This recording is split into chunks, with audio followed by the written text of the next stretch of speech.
Do you hear that? Yeah, it's quiet. The kids are asleep. We're off the clock. Let's talk. So another thing that it was brought to my attention. I Okay. was at work and one of the anesthesiologists I work with asked, where do you guys live? Where are you sending them to school? Now, we're Mhm. not even in preschool yet. So Yeah. we have a bit of time to figure that out. But, buying another house in another city is also different. Yep. And I said, the public schools here aren't the greatest. They're not the worst, but they're not the greatest. Sure. I didn't necessarily want to send them to Catholic school and then private school. Like, do I really want to pay, It's expensive. pay for school their whole lives? Yeah. So we were discussing it and basically she was saying, you should move to X, Y, and Z city because their schools are so diverse. Mm-hmm. You send them to school where you are, Mm-hmm. they're going to be the only Black kid. Mm-hmm. And this is coming Yeah. from, she's a minority, Mm-hmm.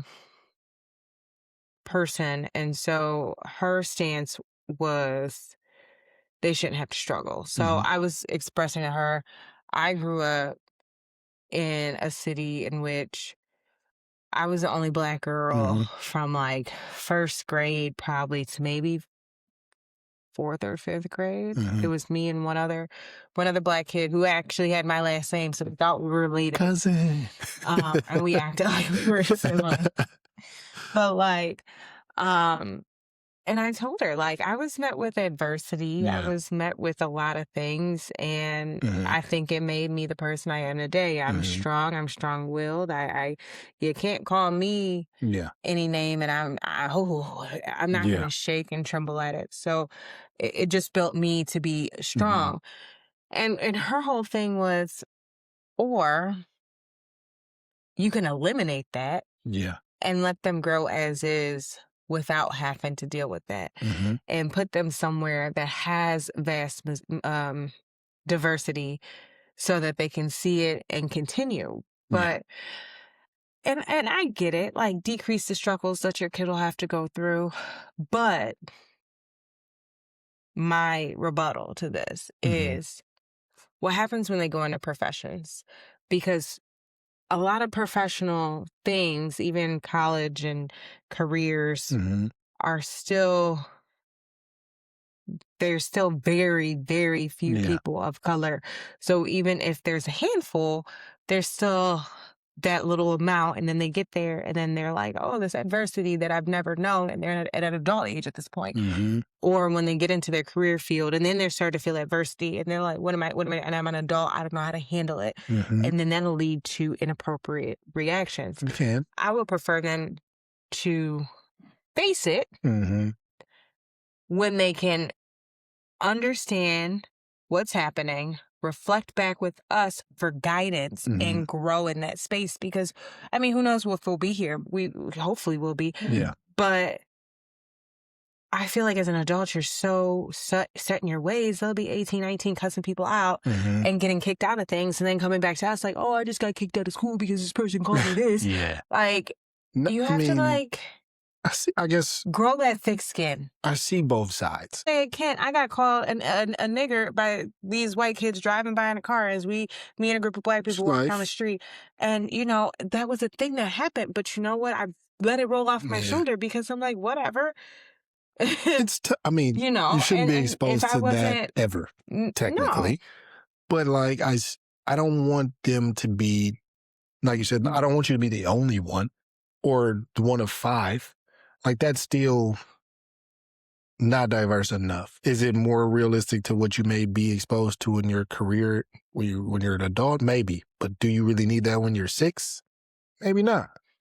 I mean, I didn't. You also, I mean, as kids, you don't think about it. You don't think they about don't. it. You don't really think about it. There is learned racism within other kids, and you see it and you grow with it. But it's also the comfortability factor. Like, if you feel so uncomfortable because there's no one that looks like you where you are, the chances of you not completing your task or just quitting altogether are higher. I mean, but that makes sense because you kind of feel alone. You kind of feel like someone doesn't relate. Like whether that's true or not doesn't really matter, but that's the feeling you get. But I want them to know from the get-go, you face adversity head on. Mm-hmm. No one has to look like you. No one has to talk like you. No one has to act like you. True. I got called an Oreo my whole life. Okay. So I was only white. I was only black kid. And then when black kids That's started moving funny. in my city, Yeah. you know, they're coming from the inner city. So Yeah. they're looking at me like, you pronounce your words? Like, what are you doing? Mm-hmm. You're an Oreo. You're an Oreo. And I'm like, what? No, I'm not. Mm-hmm. But that didn't make me change who I was. Mm-hmm. I stayed true to who I was my whole life Mm-hmm. because I was met with adversity. And I realized like flip-flopping and changing and stuff ain't Mm-hmm. gonna do nothing but make me still feel out of place. Like that's anxiety. Like I want them to both learn and grow and become strong, thick-skinned black kids Yep. that don't care who they're in a room with. They are destined to shine Mm-hmm. no matter what. They're destined to be just as smart as, if Mm-hmm. not smarter than everyone else, Yeah. because they can do that. No, I agree. I think it's one of those things. It's still the foundation that you put into your kid, and honestly, the personality of your kid. Because I essentially had the reverse of your schooling situation. I went to public schools, I went to Catholic schools, but all of them were majority 80% black until I got to prep school, which was 95% white, and the Naval Academy, which was probably even whiter than that. So it's like I had the culture shock in reverse. And it was like, oh, this is very different. You know what I mean? So it's like very uncomfortable. initially, you weren't yes. used to it. It definitely took some adjusting, and I'm like, like I've been around white people in passing, have white friends, but like not to this extent, not this many, and honestly, not from these affluent situations. So it was just a different exposure that I had to get used to, and I was just like, you know what I mean? And it was just something that I guess I was taken aback by, but it did prep me for where my career is now. Because I'm essentially in that situation now, but I don't feel that same But effect. to have to like rush and get that together, Yeah. if you had any other personality, Yeah. you would have been like, no, this ain't my crowd. I'm Yeah. out of here. And then you Yeah. wouldn't be successful, or you would go and revert to go and say, I'm going to be around the people that look like me. Mm-hmm. And it could be successful, or it could be the crowd that isn't successful, but you're not going to stick to it because you're like, I don't like what this looks like. I don't like what this feels like. No, I think I definitely think I'm in the camp of fight through the adversity. I think that may be, that's also an issue I think that faces society. It's either you love this thing or you hate this thing. There's no learning how to fight through something that you may not agree with or that maybe you do agree with. And it's from sports of participation trophies of no one can be a loser. No one can be the one that didn't win.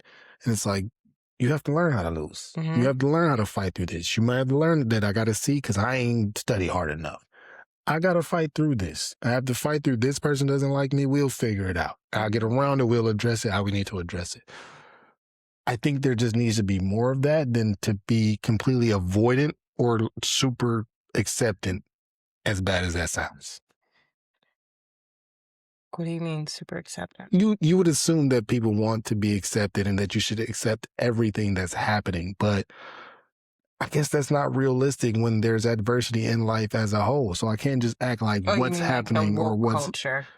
Maybe, yeah. It's like everything's not okay. You know what I mean? Even though we want to be like, yeah, we love everyone. Like you do love everyone, but everything everyone does is not okay. And you have to maneuver through that. Or at least learn how to. Interesting take you had there. It's just what I think about I think adversity is 100% necessary. Mm-hmm. It's not avoidable. And when you try to avoid it, I don't think you handle it well, because that's where you get the Karens, because they're privileged their whole lives. They are never met with a no or you can't. And then they show their ass when somebody says it and flip out, and whatever it is that they say or whatever is going on. whatever tears they weaponize, it's proof that they don't have the wherewithal of how to adjust, how to be a chameleon and just blend in and just deal with it, or, redirect your emotions to an appropriate level in which it's like, okay, I was told no. Okay, well then no, it is. It's these adults having temper tantrums like they're 2 years old because no one ever told them no. I agree. That's why I So think adversity is needed. They need that just so that they see that everything isn't the same. Everybody doesn't look and act the same. And you can still be you and be around all these different people and maintain being you and be successful. Basically, ignore everyone else. You focus on your success. They're around, but it's okay. Versus being, and I don't want to say versus being too comfortable, because you could be comfortable in that situation, but like, versus being just too comfortable and having that shock, that culture shock, that, I don't know, I'm just used to being one of the handful. Yeah. And that's just it. And the worst part about it is you feel like you have to work harder to prove yourself. And I think you do. You do. Because people doubt you. And then, like, when we were walking down the street that one day, and on our neighbors, it's like, we had to get vetted. Oh, what do you do? Oh, yeah, we're retired this and we did this. And I'm like, oh, well, I'm a nurse anesthetist. Oh, you're one of the smart ones. What do you mean one of the smart ones? One of the smart what? One of the smart Black people? Or just one of the smart people? Like, I don't understand. Yeah. I was taken aback by that. And, but I let it roll off my shoulder. I didn't meet it with confrontation. Whereas if I wasn't used to that surrounding, I could have been like, what the fuck you mean one of the smart ones, and took it offensively. No, it's one of those things. I guess it's the adversity of that, and like not necessarily learning how to pick your battles, but like being able to address things when they need to be. Like you said, you didn't confront it, even though it probably shouldn't have been said that way. You're like, okay. You know what I mean? You learn how to not respond to certain things. Yeah. And it's kind of sad that you have to do that in this time. Like, it's 2026. I guess everyone feels like their race is superior to the other, but racism is still so very much alive.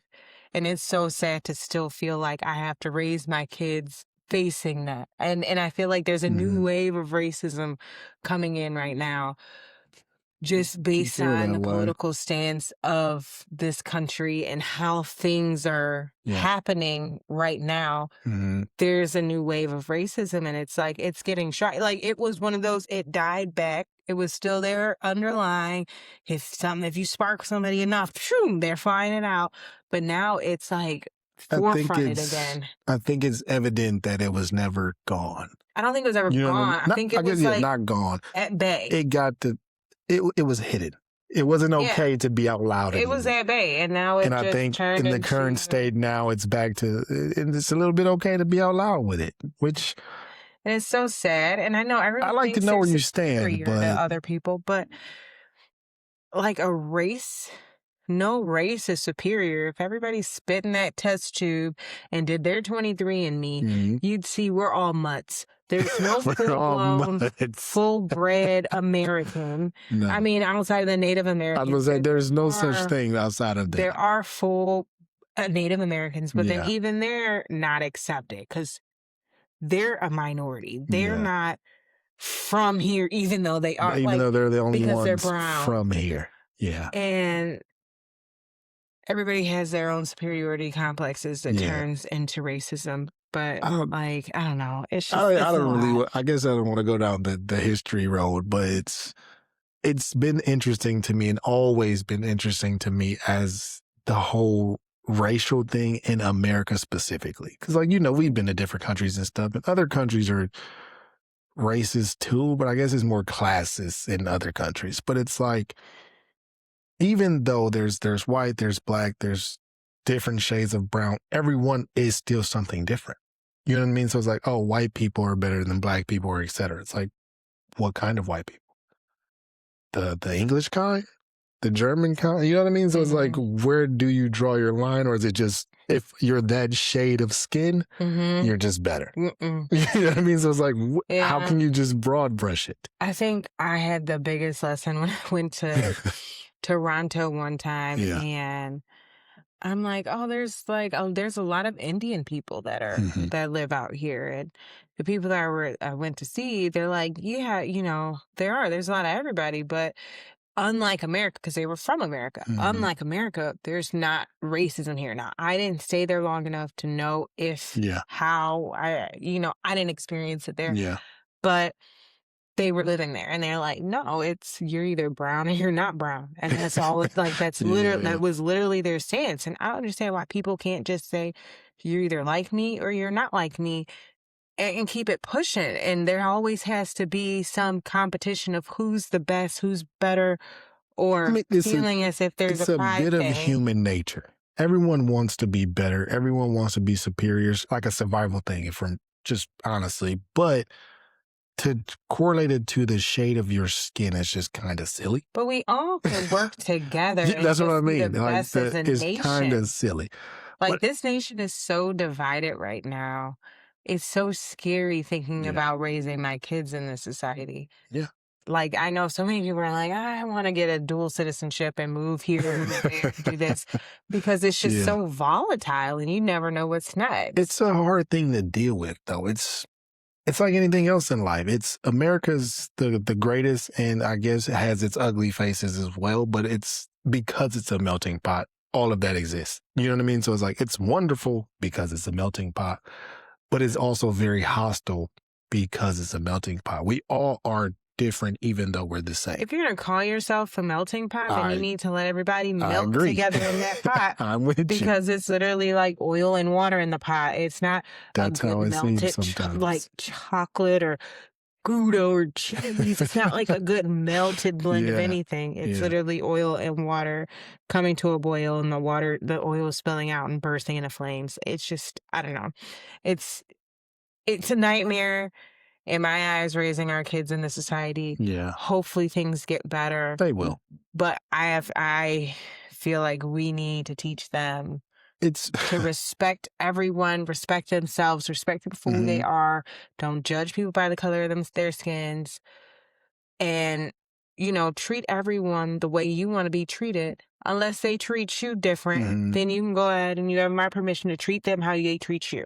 No, I guess it was another article I saw, but they were essentially going into details on how Gen Z is probably the least racist or confrontational as a whole generation, which makes sense. Like basically their life's online and they kind of don't see the point in it because they're kind of doing the melting pot thing you were talking about. But it's like the last of the old guard that's loud now with the still emphatic remarks of who's better than who or how people can be more superior. So I think it is going to go away But as then you time think that these progresses. people aren't raising kids and teaching their kids this. Like, it's not as if, oh, these people are going to die, it's going to go away. The slave owners are dead, Yeah. and it's still here. You know why? Because they taught their children, and their children teach their children. Well, That's it why has there's to- little kids walking around calling people racial slurs, Of course. because it's learned within their homes. But you water So it it doesn't down. go Like away. it never. I don't think it'll ever go away. It'll just continue to get watered down I because don't you think are so. taught things by your parents, but you still have to act on it on your own. Because At some point, the you'll still know it's not majority- right. It's the majority still that are teaching their kids this. They're only And the it's not majority for even- about 5 more years. And it's not even about that, because they cannot be the majority for however long. I don't care about all that science into, the state is going to be majority this at this point. Mhm. It's about, it doesn't matter who it is. People are teaching their kids racism, Okay.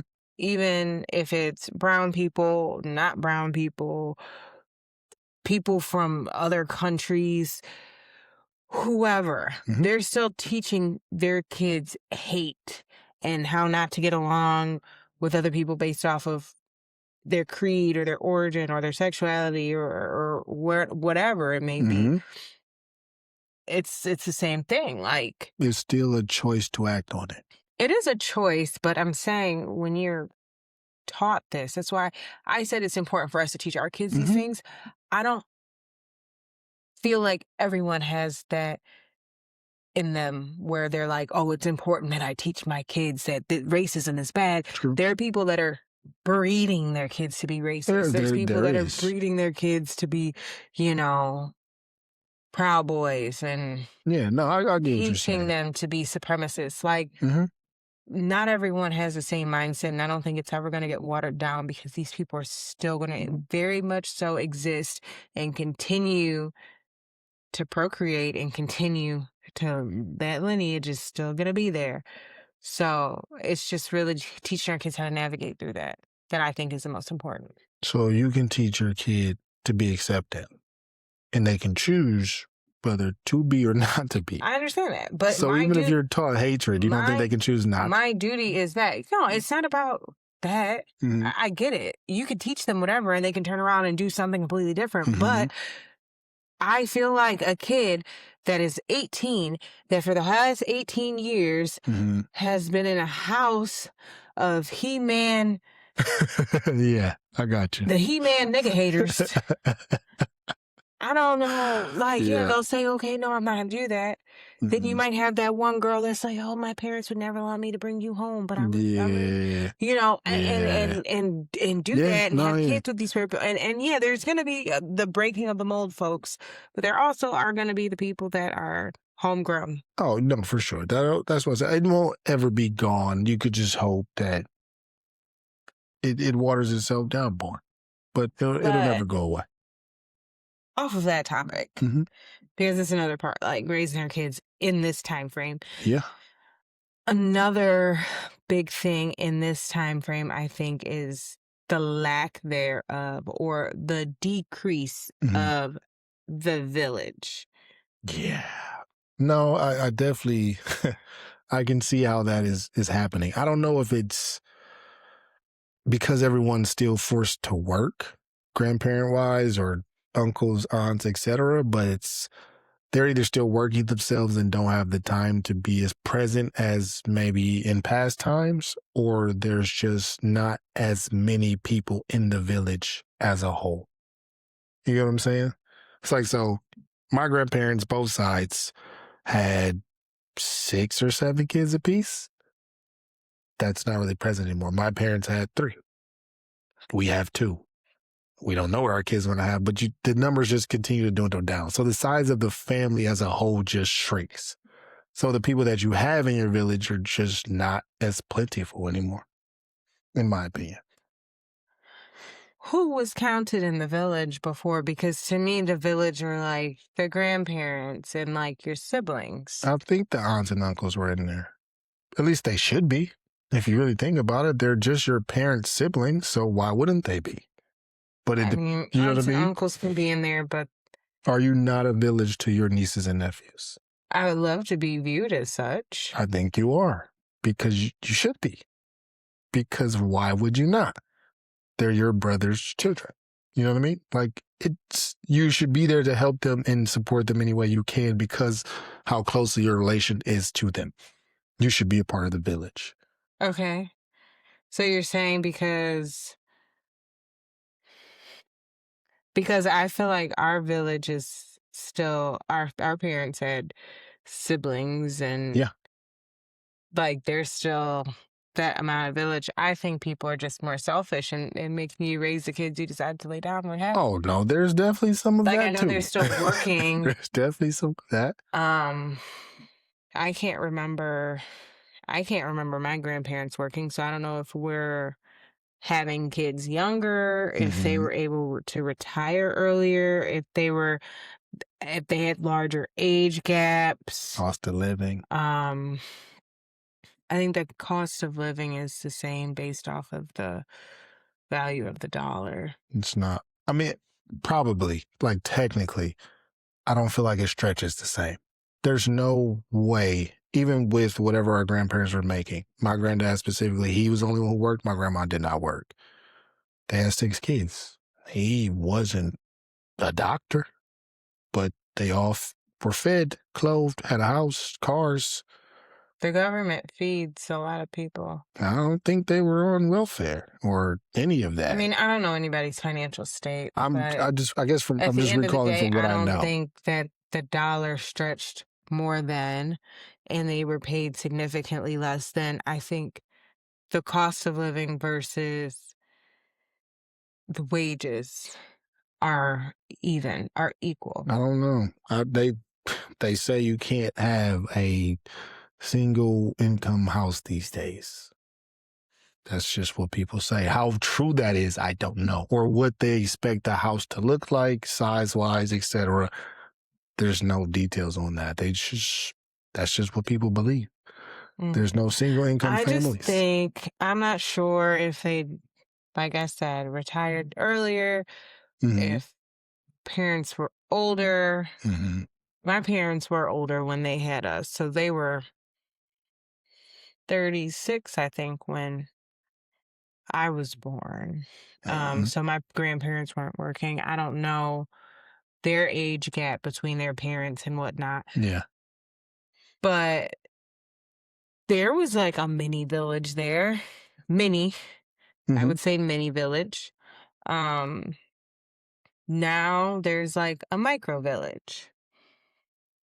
No, that's true. And I don't know if it's about the size or the quality, because back then, you know, grandmas, they wanted to take care of their babies. They wanted to do everything, and they wanted to be there, and they, you know, acted like their grandkids were their kids and things like that.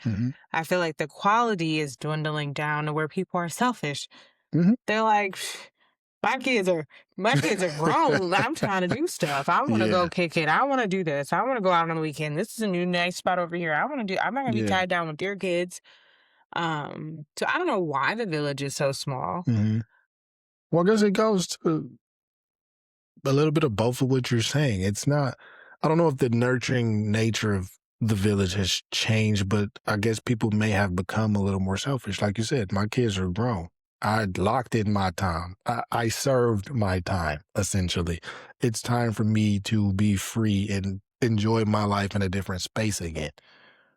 You know what I mean? So it's like, these ain't my kids. Like you said, I ain't lay down and have these. I kick it with y'all here and there, but I ain't. Yeah, I mean, I think they're like for emergencies. Yeah, of course. They're there for the, you know, sporadic babysitting. Yeah. They're there, but I think at this age that we're at with the kids that we have and the age that they are, we're better off like finding a full-time, not a nanny, but like a full-time babysitter that we can call on for times that we need to get away. But then that's even hard. No, it is. I mean, I guess for us though, it's like we work, our parents work. So everyone's not necessarily 9 to 5, but they're working all week, and then the weekends here and we're off, they're off. But like at this point, we're off. So whatever we're doing, y'all can come with us now. You know what I mean? Because everyone's free at this point. When we need you maybe during the week, that's different because they're at work. So there goes your whole point of maybe we just need a nanny because they're not available. A nanny. You didn't listen to me, did you? A babysitter, nanny, what you want to call it? Me. I said not a nanny, a babysitter for when we want to do things. What's the difference? A nanny is here 24/7, not 24/7, but like all day. Where like a babysitter, you're like, hey, can you come Friday, watch the kids while we go on a date? Okay, fair. Like a date night person. It's like we're in the space where we have to like hire people. Yeah. But that's hard. It is. Because you don't trust people. Yeah. Because every time you turn around, I also think the overexposure of social media, you're seeing babysitters beating kids, babysitters killing kids. Yeah. Daycare providers. Like, I just sent you, four different things of something happening with babysitters. Babysitters giving the kids, or not babysitters, daycare teachers giving the kids laxatives so they can get sent home. Yeah. The daycare teachers smothering a baby to death. What was the other one? That teacher, daycare teacher hit the kid down in the back of the head, down the hallway. And the other one was beating them in the classroom or kicking them. You see this and you like pray, oh, Jesus, please don't let this be happening to my kid at daycare, because it's like, it's so hard. No, they know better. You visit the daycares, you try to vet them, you try to incite fear in them. Like, if you touch my kid, you're gonna have to touch me, but you never really know what happens because you're not there. And the same with Mhm. like a babysitter. Like I have cameras all over the house. So Mhm. I wouldn't hire a babysitter that wasn't comfortable with my cameras, and my Mhm. cameras would be everywhere and they would be seen at all times. Mhm. So I would be able to peek in if I wanted to, but then it's like that takes away from the joy of Being being away. away and Yeah. going on a date. No, it's definitely tough. Basically, for all the reasons that you stated, it's just trusting someone with your kid is just such a huge thing to do. And you don't wanna like,